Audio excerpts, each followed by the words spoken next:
Good morning, everybody. It's a pleasure to be here. And my goal here really is like, I agree with Andy. We overdiagnose way too much. But we don't want to do less. We want to do better. And I think many of you who sit here aren't sitting here because they were overtreated. They were not diagnosed soon enough to be saved from going through treatment. So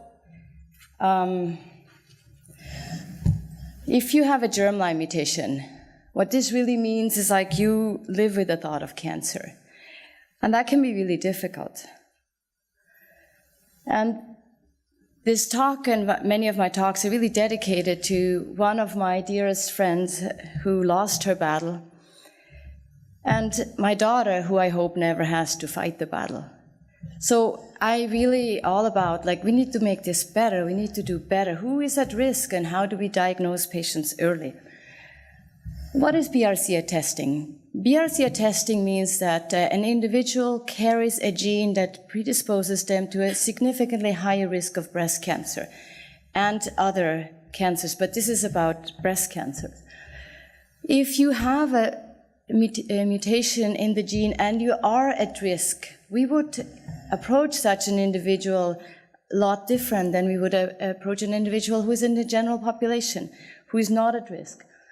The testing options, testing has implications, changes in management, timing. A lot of these management options that we have for patients with breast cancer completely change if you have a mutation.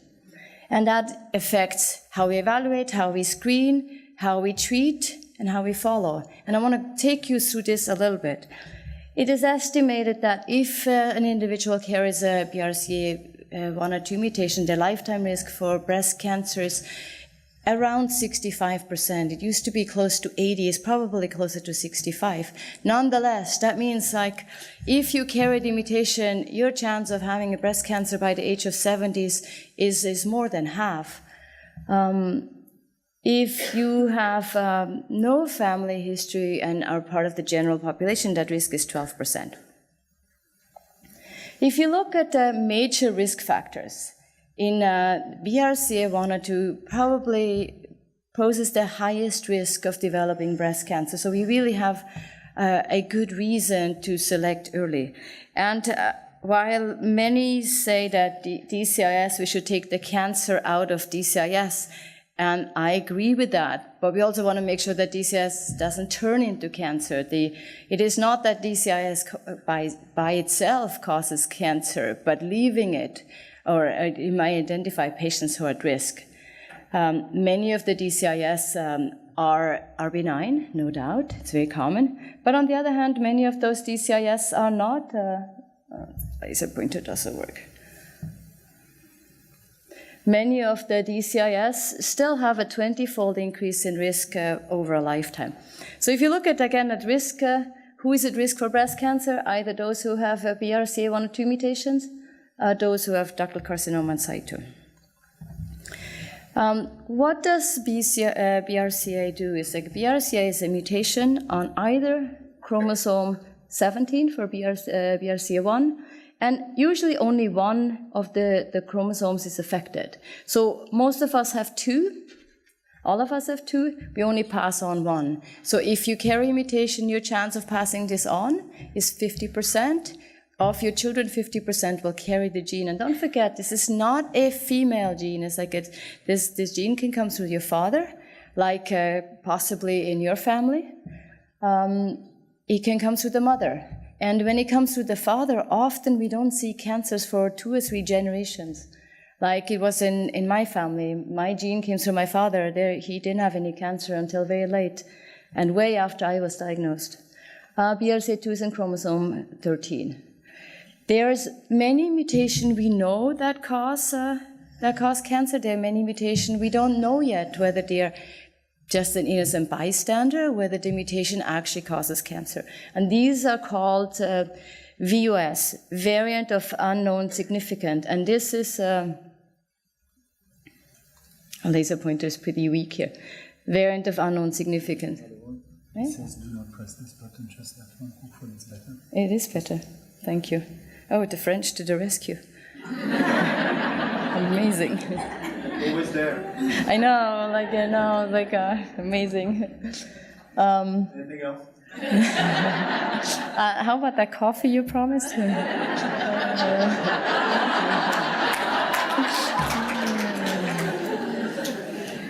So, if you have the likelihood of anyone having a BRCA mutation is pretty unknown right now because we haven't tested broad populations. We think it's about 1 in 400, maybe 1 in 100. Not very common.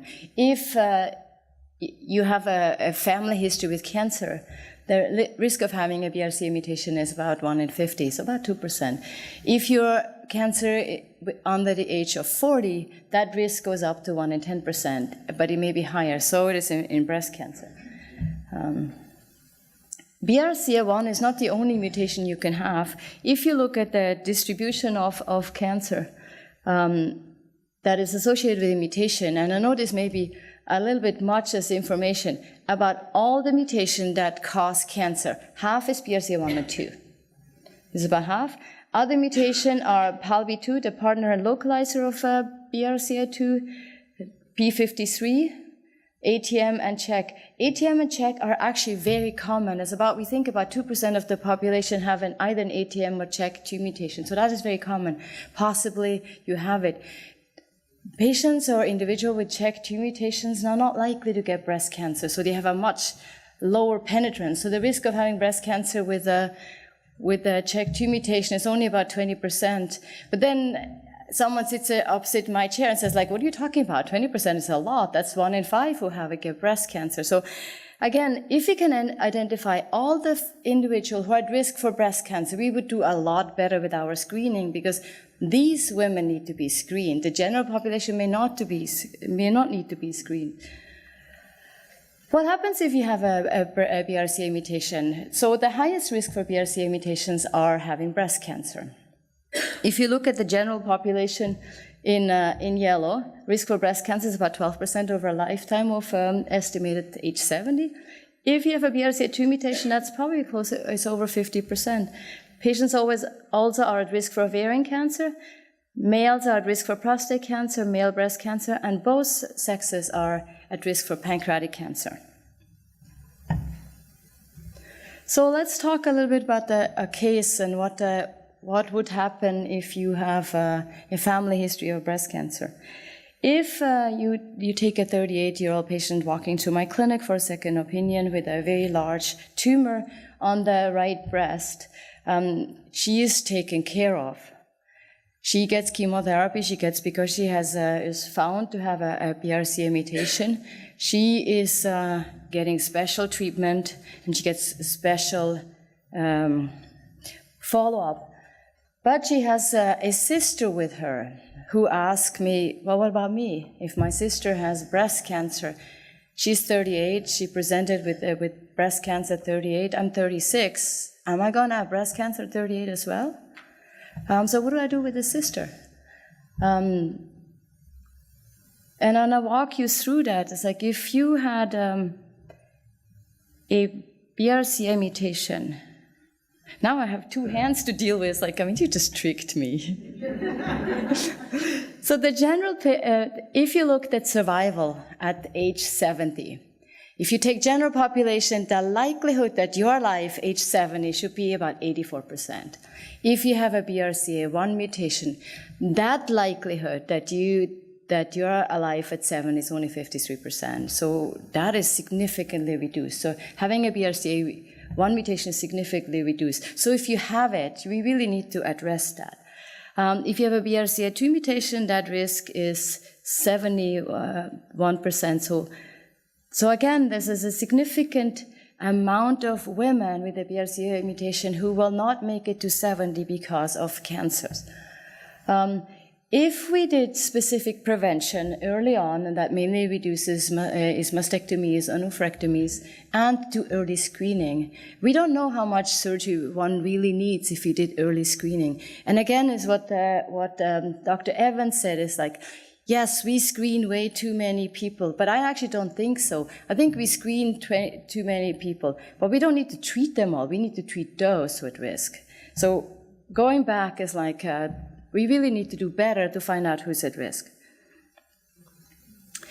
Going back to Lauren's sister, who actually had breast cancer, she had breast cancer. She had a really nasty big breast cancer that was over 10 centimeters and got chemotherapy.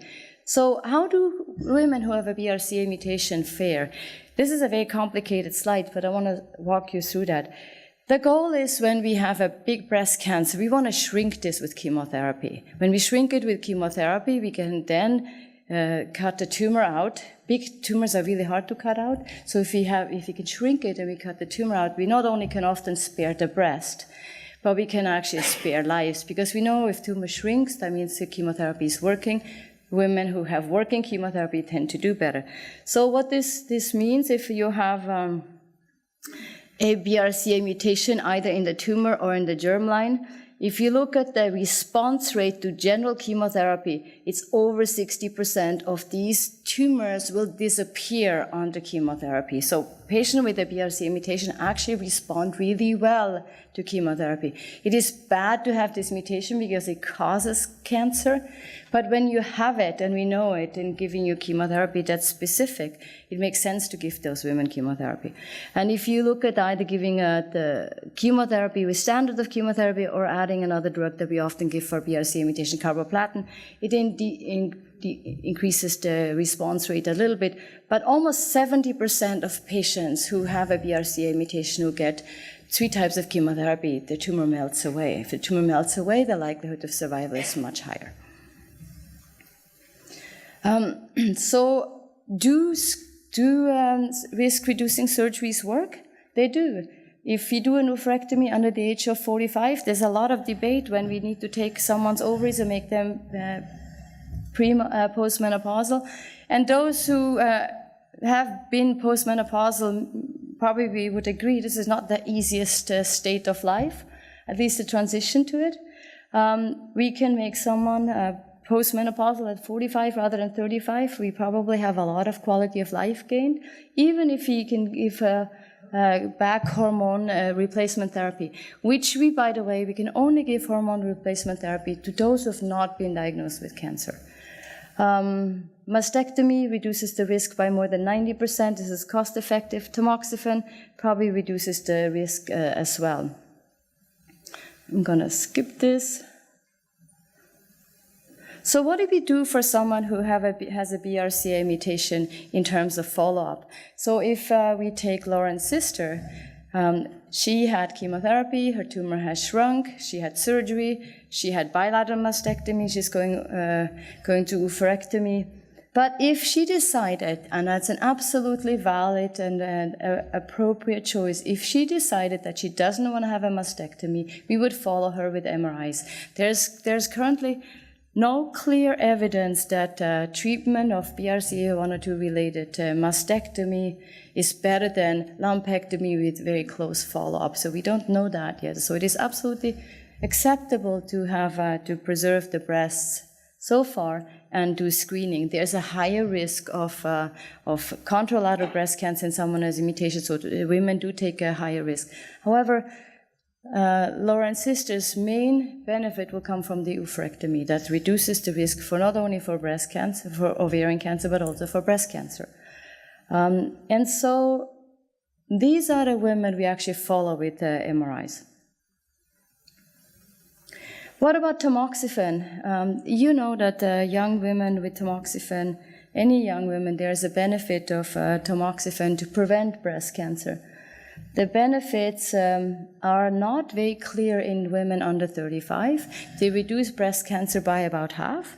So a risk reduction of 50% looks like a lot, right? It means 50% reduction in risk. But if your risk is only 2% to have breast cancer, that risk reduction is, so out of 100 women, you'll benefit 1. If your risk for breast cancer is 80%, the 50% risk reduction would benefit 40% of women. So absolute risk reduction is really much more important than a relative risk reduction. So, and I think we oncologists have fooled the population a little bit, but I always talk about the relative risk reduction, but it's all hinges on what is your risk to begin with, because if your risk is small, taking any intervention will not give you a lot of benefit. If your risk is really high, you benefit from the intervention. And if you have a 50% risk reduction from a risk of 80%, get down to 40%, it's probably okay to have side effects. If you only benefit one woman out of 100, making everyone miserable is probably not quite okay. So what do we know about tamoxifen in mutation carriers? We know that those with the BRCA1 mutation have a 70% chance of having a tumor that's estrogen receptor negative. In BRCA2, it's the opposite. Surprisingly, both BRCA1 and 2 benefit from a risk-reducing surgery using an oophorectomy. Tamoxifen, we actually don't know quite well how solid the benefit of tamoxifen is. We have always extrapolated and looked at retrospective analysis, but now we recommend tamoxifen. We think the benefit of a 50% risk reduction is the same for a BRCA carrier.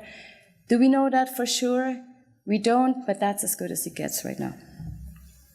And in closing, what are we going to do with Lauren's? With Lauren? Lauren's sister has has a BRCA1 mutation. Lauren's sister was 38. Lauren is 36. She wants to have a baby, and she wants to know what. So we tested her. Now, Lauren is BRCA negative. So what does that mean? And I think here is what really, I think why we want to test family members. If we look at the general population in risk of breast cancer, this is 12%. So anyone with in the room here has a 12% chance of having breast cancer over the age of 70. If you carry a BRCA mutation like this family, it's 65%. If you just have a family history and we don't know what the risk is, whether there's a mutation or no mutation, we don't know what a sister of a patient with breast cancer, what the risk is. But in Lauren, we know because Lauren is not having the BRCA mutation that the family has. So her risk of having a breast cancer over a lifetime is probably only about 8%, is even less than the general population. So she can undergo screening like anyone else, and in the US this would mean screening mammograms at age 50, probably less than that. So she does not have to go through an oophorectomy. She does not have to take her breasts off. She actually is the one in the family who probably doesn't have to worry about pancreatic cancer. Now, that is the real value of what we call a true negative. And that's why I think we need to test families so we can actually tell those women who don't have the mutation that they don't need to have screening. And if you look at the cost of the test, which is now, if we did a multi-gene test that covers pretty much all the genes, I think that's in the US, that costs $249. That's a test that you get a small tube, you spit in a tube, you put the tube back in a FedEx package and hand it off, and 6 days later I get the results. So pretty simple and pretty inexpensive. That, in Lauren's case, will eliminate the $9,000 worth of MRIs twice a year that you would otherwise. So that is a true cost saving. And so, and we struggle with our genetics folks who don't want to test patients and have a high resistance, and even insurance have high resistance for patients and their families to get tested. But if you think about it, this is a real cost saving. That $240 is made up by just not doing that one MRI. Hopefully the MRIs in the New Zealand and Australia are cheaper, but in the US, MRIs are really expensive. So with this is like the probably only last question I have is because someone asked this in the thing, when do we test and who needs it? I think anyone with a family history or anyone who is at least one person in the family has breast cancer should be tested. I definitely think you should be tested. And I think it's really important. Often the family history is not very striking if the mutation comes through the father. We often don't see a lot of cancers. Who should not get tested is, I don't think we should test anyone under the age of 25. I don't want my children to be tested right now because these kids really need to go to school, they need to go to college, they need to date, they need to get married, and not worry about these things, because I think there's nothing we do at age 20, before age 25, other than whatever we tell young women not to do stupid stuff in life. And so which, as you know, as a mother, you have very little input anyway. So with this, it's like BRCA testing has effects on how we treat. Many women opt for mastectomies rather than doing a lifelong of screening, even though screening is acceptable. If screening is necessary, we usually do MRIs rather than mammograms. We do mammograms and MRIs, but the focus is on MRIs. Risk-reducing oophorectomies for both estrogen receptor positive or negative tumors. Tamoxifen can be considered. Fertility preservation, there's an opportunity to actually eliminate the mutation from the family by doing pre-implantation diagnostics and then, of course, screening for other tumors. And with this, that's the mission of our new BRCA Center for Research at UCSF, where we really hope that women with a mutation get comprehensive care. And I thank you, and I'd be happy to take any questions.